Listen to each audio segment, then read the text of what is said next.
नमस्कार मंडळी, किरण's किचन मराठीमध्ये तुमचं सर्वांचं मनापासून स्वागत आहे. गरमीमध्ये रोजचा ज्यूस आणि कोल्ड्रिंक्स पिऊन कंटाळा आला आहे. मग आजची ही रेसिपी तुम्हाला नक्की आवडणार. आज आपण बनवणार आहोत एकदम रिफ्रेशिंग, चटपटा आणि फिझी जामून फुलझार सोडा. एकदा प्याला तर पुन्हा पुन्हा प्याल आणि बनवाल. चला तर मग रेसिपीला सुरुवात करूया. सगळ्यात आधी जांभूळ स्वच्छ करून घेतले आणि त्यामध्ये सीड्स काढून घेतले.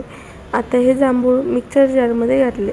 त्यात घातलं ताजा पुदिना, थोडंसं मीठ, काळं मीठ, आमचूर पावडर, लिंबाचा रस, थोडीशी साखर आणि थोडंसं पाणी. आता हे सगळं मिक्सरला छान फिरवून घेतलं. वा, किती मस्त कलर आलाय. आता हे तयार मिक्सचर एका छोट्या ग्लासमध्ये काढून घेतलं आणि दुसऱ्या ग्लासमध्ये चिल्ड सोडा घेतला. आता हा छोटा ग्लास सोड्याच्या ग्लासमध्ये सोडला आणि बघा किती मस्त फुलझार इफेक्ट आला आहे. एकदम कॅफे स्टाईल ड्रिंक तयार. असं हे चिल, चटपटा आणि रिफ्रेशिंग जामून फुलझार सोडा तयार. गरमीमध्ये एकदा बनवलंत ना तर रोज प्यायची इच्छा होईल. घरच्यांना पण नक्की बनवून द्या.